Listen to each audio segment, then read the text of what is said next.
At CME Aged Care Navigators, we're obsessively committed to teaching people how to get the support they need as they age.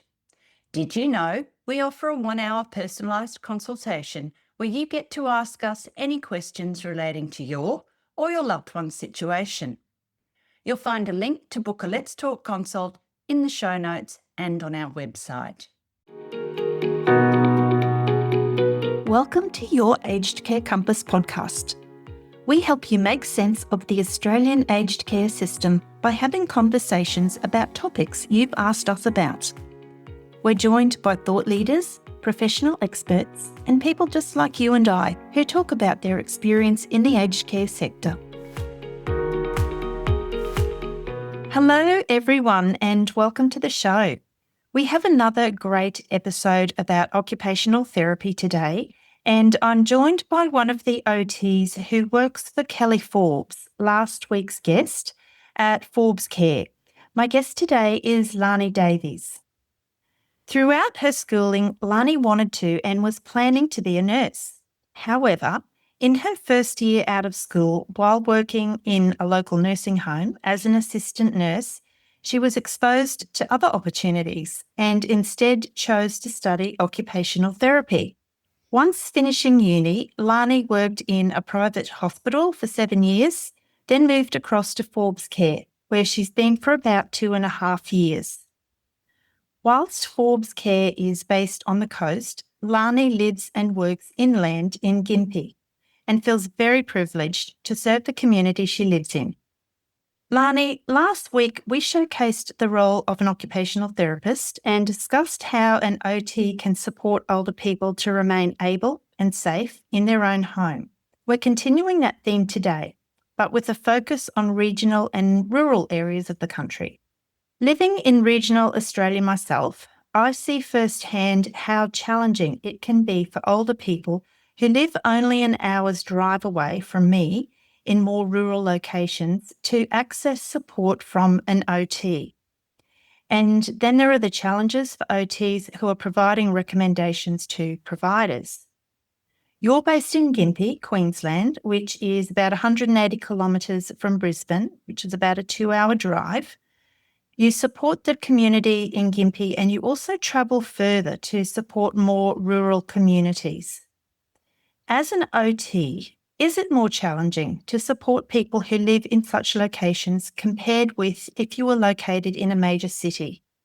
Thanks for having me, Carol. It's very exciting to have a conversation with you. I would say yes, there are definitely some more challenges to supporting people in the rural and regional areas. Probably one of the biggest ones is for clients accessing suppliers and therapists like myself. There's limited opportunities, there's limited options, and we have to be a bit more think outside the box and have to use our regional communities to lean on them to get the support that people need. So yes, it's challenging, but I think it's also incredibly rewarding as well. I love working in the regional areas, and like you said, I feel very privileged to support many people in these areas and give them the opportunities that they need. So yeah. Fantastic, Lani. So you're assessing people in person, appraising their home environment and trialling equipment. That takes a lot of travel. How do you schedule your time to work as efficiently as you can? I generally aim to travel my biggest distance first thing in the morning and then work my way back in towards Gympie. So, for example, if I'm seeing clients out in, say, Kilkivan, which would be another 45 minutes west of Gympie, I go as far as I can, see that client, see the next client in Kilkivan, hopefully another one as well, and then work my way back in. And I try to sort of group those clients together. So if there's multiple in that area, I'll try and see them all in the one day rather than spreading myself too thin, because that's too taxing on me and just not very logical. So I try and group them all together and go to the one location for a day and base myself in the location. So sometimes I'll find myself in a local park in Kilkivan doing my notes in the park, having magpie swoop or whatever the days looks like. And yeah, that's just all part of the work. But I find it a helpful opportunity even just to be in the community and appreciate where these people live, see where their shop is, see where the post office is, see where the bank is, the pharmacy, these places that my clients have to access, So even being in a space, even between clients, is really helpful as well, just as a way to keep growing and appreciating how other people live in different locations. Absolutely. Yeah, it's so different, isn't it? Out in the Yes. rural areas, just completely a different scenario. Absolutely. Yeah. So you've arrived at a person's home and they don't drive. They're mobility impaired and there's no public transport. And they've been relying on a neighbour to complete their grocery shopping for them. You want to prescribe a mobility scooter to optimise their independence. But how does this work with trialling the equipment? How would you No, approach this? look, these are all real common experiences that happen to me. Thankfully, I have good relationships with my suppliers. Here, I've got a few in Gympie, and I have to rely on them. They're very much part of my team and part of the context of people that I work with.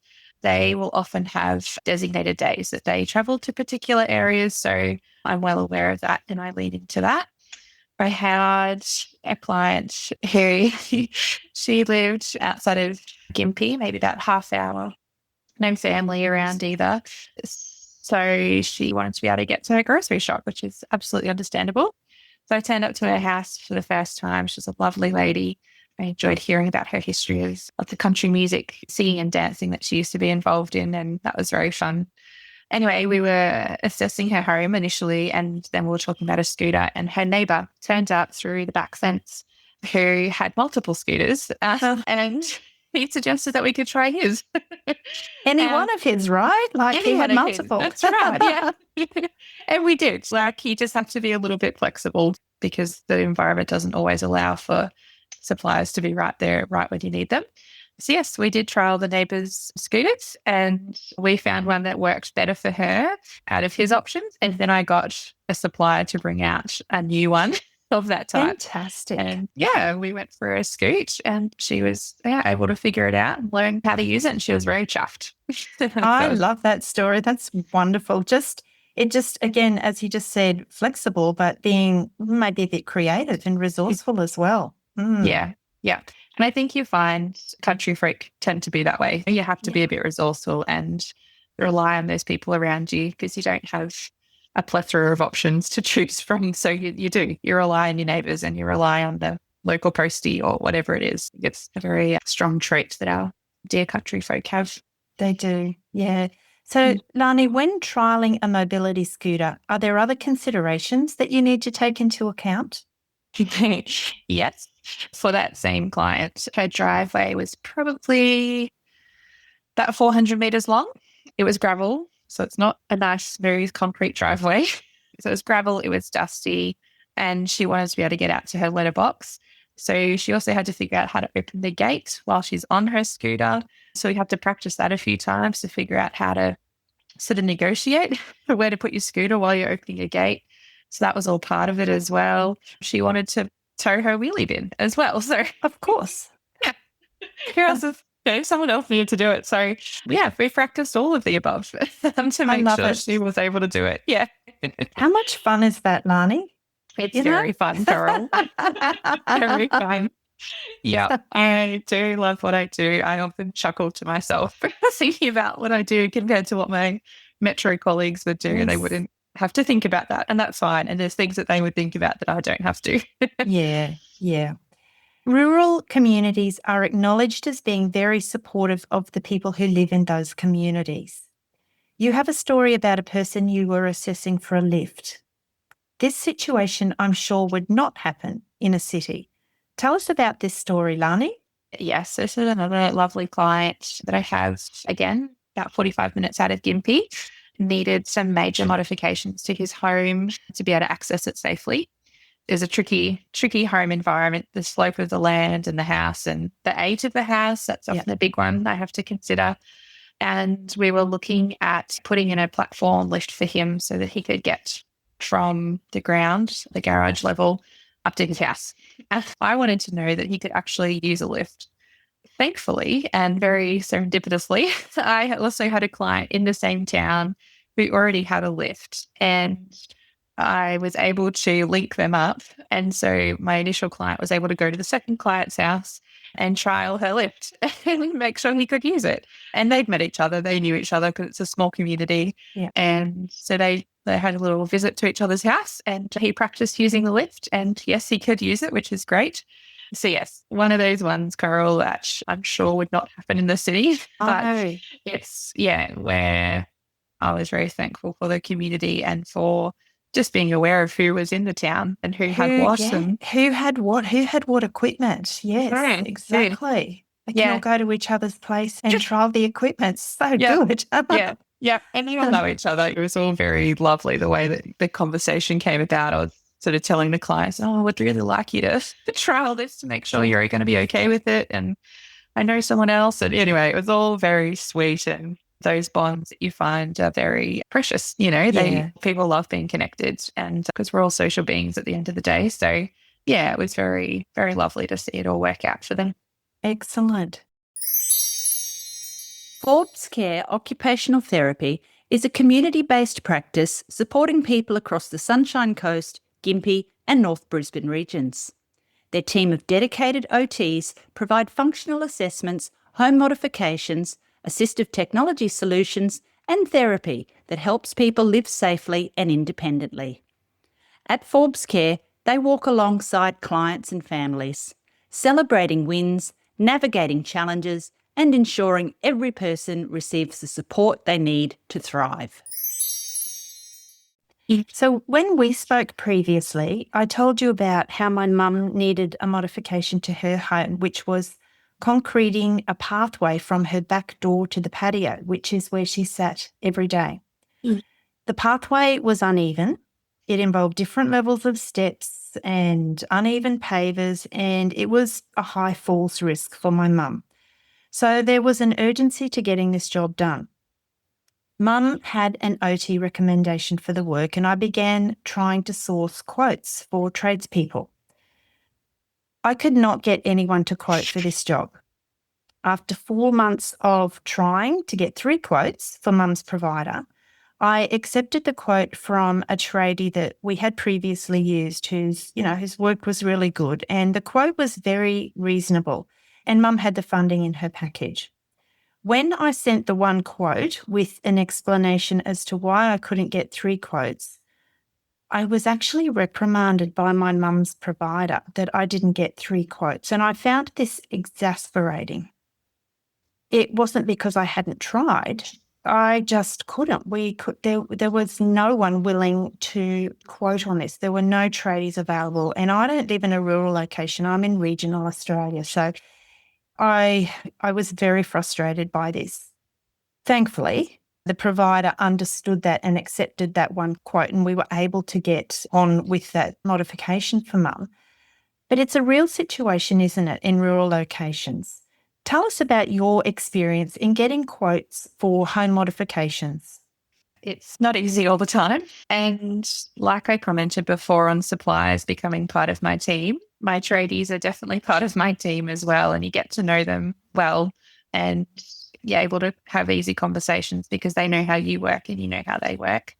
But I find that there are some providers who have their preferred tradespeople, and it kind of puts me at a stalemate because I've got a client with a package and the contractors might not be listed as a preferred supplier. So it just makes it complicated. But I've just had to have some discussions, and I actually had out in Cooloola Cove Way, so out towards the east of Gympie, about an hour, a client who needed a new bathroom, lives in a 2-story house with COPD, needed a new bathroom so that she could do what she needs to do safely and independently. And the initial quote happened with a builder who came. He travelled about 2 hours to be there, which seemed excessive, but that's just the reality of working where I work. And we had to get a second quote. There was no negotiation with that with the provider. They said, absolutely need a second quote. So I sourced another builder who was happy to travel, contacted the provider again. They said, they're not a listed builder. I said, I'm feeling a bit stuck because I can't find any other builders who'll travel out this way. is there any other options that we can do? And the provider was thankfully happy to sign up this builder so that they were now listed as a preferred builder, which was such a relief because, yes, the amount of phone calls. Because you weren't going to get that work done otherwise, weren't you? No, not at all. It's not you, but you weren't going to get the work done for your client who absolutely needed that job done. Yeah. That's right. Yeah. Yeah. So I was really appreciative. And I think, again, it's one of those strengths that you find when in a more rural location that people are happy to be a bit more flexible, or sometimes. Well, that's good to hear. Yeah, because people appreciate that there's not always options. So yeah, it was able to happen. It definitely stretched out the process though. It was, I'd have to check. There's probably about 4 months between one builder's visit to the second, whereas in a metro area, you'd probably be able to get that done in a week. So it's a big impact. It's a big impact having those delays for the clients. It's huge. Yeah. And it's often just lots of reassurance to the client. It's okay. We're still working on it. That's right. So it is a challenging space. Lani, tell us about the Red Cross shop at Gympie Hospital. It's a very sweet place. I found out about it when I was on placement. I think it was my 4th year of study. I did one of my placements at the Gympie Hospital. And there's a Red Cross shop set up within the hospital precinct. And it's where old equipment, so walkers and shower chairs and wheelchairs, can be donated. And then they can either be rented out or bought by anybody, which is just fantastic. That's fantastic. I love it. It's so nice. It's, again, one of those lovely community feel things, because often people don't know what to do with grandma's equipment or things like that. But yeah, this Red Cross shop and the hospital takes it on and they'll check it all out, make sure it's safe and sound to use. And yeah, then you can request to either rent it for a short space of time or you can purchase it for a much cheaper price than your typical suppliers. So it's a great alternative option. Yeah, I love it. Yeah. I don't know of other Red Cross shops at other hospitals. I have no idea if this exists. I'm sure it does. I just don't know about it elsewhere across the country. But I just think it's amazing. I would love to see this. I'd love to see it just about everywhere, actually, because even my mum had equipment that she's not using anymore and it's virtually new. And I see this across social media all the time. People are wanting to sell or they're wanting to purchase equipment. They can't afford the full cost. Or they might not be under a home care package and they need some equipment. And really, there's only like Facebook Marketplace and social media and Gumtree where they can go. But if towns and some locations had almost like a one-stop, literally shop like the Red Cross, then people could go there and they would have a much, let's say, better option, less expensive option. Yes. At least they could go to the one place and know that they could check out a whole range of great equipment. Yeah. Really love that. Well done, Red Cross at Gympie Hospital. If you're listening in, hooray for you. Absolutely. Yeah. I think too, having a physical place is much preferred by the country folk. You know, not all of them will even use their social media or those sorts of options. So being able to see things physically and handle them is definitely what people prefer. Yeah, definitely. So I mentioned that I live in a regional town. Where I live, and I know this is just not in my town, Lani, but there is always a wait list for people needing an OT assessment. I connect and collaborate with different OTs from different organisations to ensure that people are assessed within a reasonable time frame and are supplied with the equipment that they need. So, for example, a person might receive a number of referral codes or approvals for a number of CHSP services at the same time that they might be approved for the short-term restorative care program or home care package. So I will contact the CHSP funded OT and ask them to assess pretty much for everything that they can see, even though we know that the funding won't extend to all the equipment or modifications that that person will need.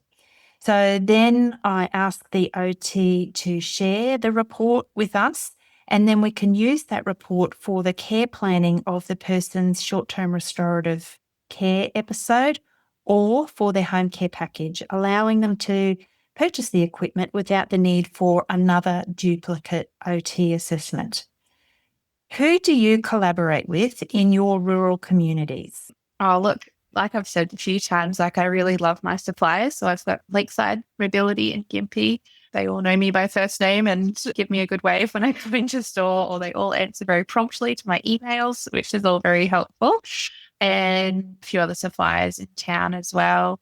But often you'll find that, like we said before, you lean on your neighbours and your friends, and they'll mention, I know some such and such that has an old wheelchair, and sometimes it's a matter of grabbing the wheelchair and trying it out and making sure it works for them. So really, you really do lean into the community. And when I say community in this context, it really is the people that live in the town, not so much my community MOTs. Yes. So they ask their friends, and I'll often say to my clients in the rural areas, do you know anyone else who has a similar situation, or do you have a friend nearby who could help with that sort of thing? So we often are leaning on very much our local community, social groups, and really, really loving the community. So it's a cool space. Yeah. Yeah, it is. It is. This has been an insightful discussion, Lani, and if anyone wasn't aware of how challenging it is to support older people in rural locations, I think this conversation has revealed this.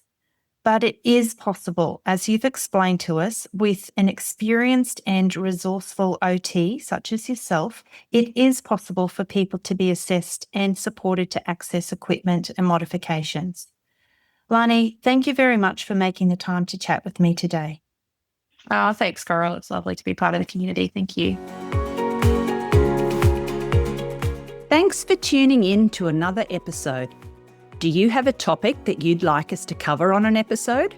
Please reach out and let us know via social media or our website, seemeacn.com.au. That's SEEMEACN.com.au. All the links are in the show notes. And don't forget to hit the follow or subscribe button so you don't miss any of our upcoming episodes.